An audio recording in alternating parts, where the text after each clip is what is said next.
Sobat Sehat Bahagia tercinta, kita semua tentu pernah mengalami gangguan rasa tidak nyaman di perut, seperti rasa sebah, kembung, sakit perut, atau gangguan buang air besar seperti sembelit atau diare.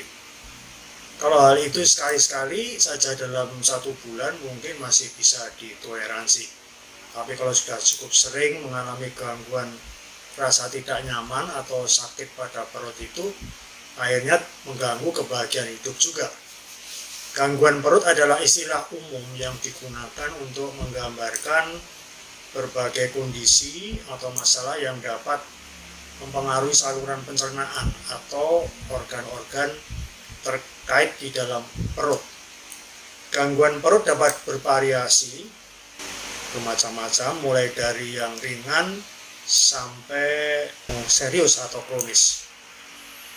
Beberapa gangguan perut yang umum termasuk di dalamnya misalnya sindrom usus besar, jadi irritable bowel syndrome.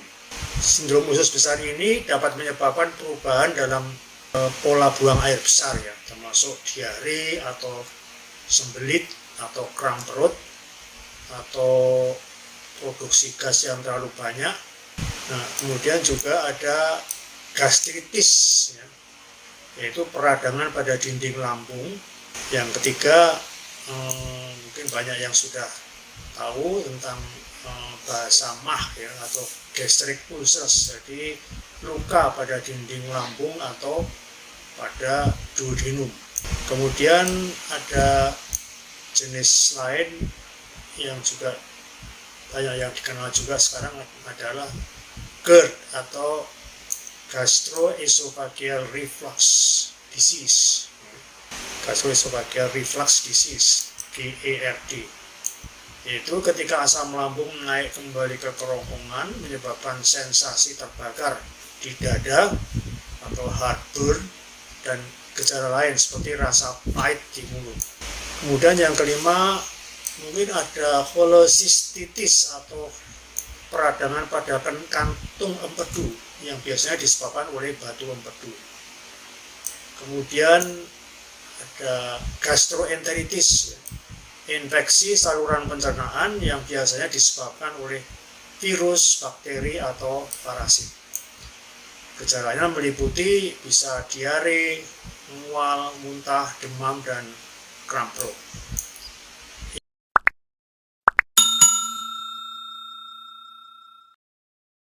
Kali ini saya akan jelaskan pada Bapak Ibu semua, yaitu tentang gangguan yang pertama, yaitu sindrom usus besar atau irritable bowel syndrome. Gejala sindrom usus besar ini bisa bermacam-macam. Gejala umumnya termasuk nyeri perut, kram, diare, sembelit, mual, muntah, dan gangguan pencernaan lainnya. Tapi beberapa faktor yang menyebabkan terjadinya nyeri perut ini adalah bisa terjadi karena ada peningkatan sensitivitas terhadap rasa sakit atau ketidaknyamanan di usus, atau karena ada baksil atau mikrobiota usus yang berubah jumlahnya dan jenisnya. Jadi terjadi ketidakseimbangan dalam jenis dan jumlah bakteri dalam usus. Seperti kita ketahui bahwa di usus itu terdapat miliaran bakteri yang sebenarnya sebagian besar itu membantu pencernaan manusia. Selain juga ada bakteri yang mengganggu pencernaan. Jika jumlah dan jenis bakteri itu berubah karena mungkin sedang makan antibiotik atau sebab lain, maka keseimbangan jumlah dan jenis bakteri itu akan berubah dan bisa menyebabkan perasaan sakit atau sebah pada perut.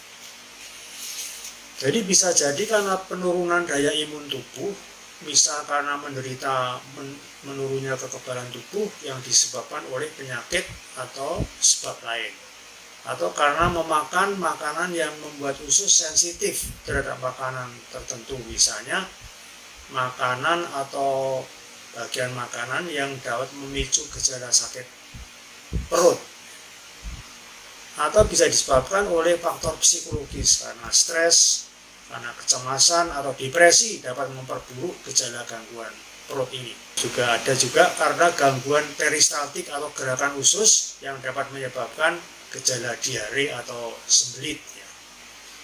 Jadi para peneliti menemukan 5 perilaku sehat untuk menjaga kesehatan perut supaya tidak gampang kena gangguan perut. Yang pertama adalah tidak merokok. Ternyata berhenti merokok itu dapat mengurangi peradangan di usus dan meningkatkan kesehatan perut, kesehatan usus, ya, gastrointestinal secara keseluruhan. Kemudian tidur lebih panjang, ya, setidaknya 7 jam yang berkualitas, ya, setiap malam. Karena kualitas tidur yang buruk atau kurang tidur itu dapat berdampak negatif terhadap kesehatan usus karena menurunnya kekebalan tubuh dan meningkatkan kerentanan terhadap stres. Nah, tingkat aktivitas fisik yang baik atau olahraga yang rutin setiap minggu itu olahraga teratur dapat membantu mengatur buang air besar dan meningkatkan gerakan usus, mengurangi tingkat stres dan meningkatkan fungsi usus sehingga secara keseluruhan mengurangi keparahan gejala gangguan pada perut. Gangguan pada perut juga bisa disebabkan oleh makan makanan dengan diet yang tidak tepat.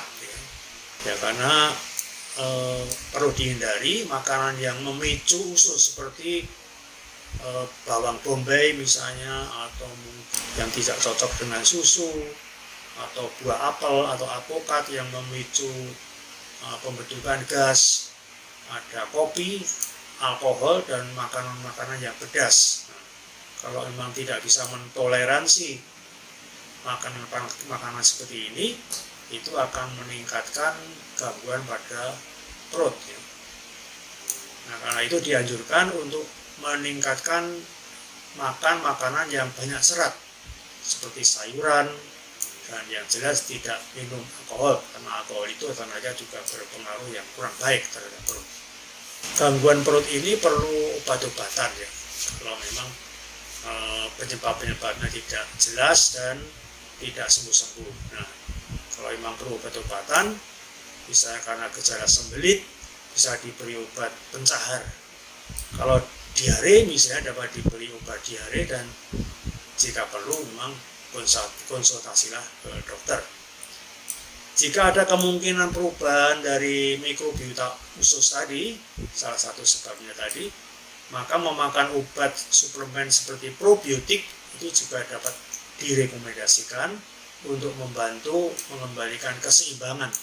Gangguan perut pada usus besar juga bisa disebabkan karena faktor psikologis seperti stres dan depresi yang ternyata kemudian mempengaruhi perut, terutama usus besar. Kalau diperlukan, bisa saja dapat dilakukan konsultasi psikologi seperti terapi perilaku kognitif, hipnoterapi, atau pengurangan stres dengan meditasi. Selamat menerapkan pola hidup sehat untuk menghindari dari gangguan pada perut, terutama pada usus besar Anda semua.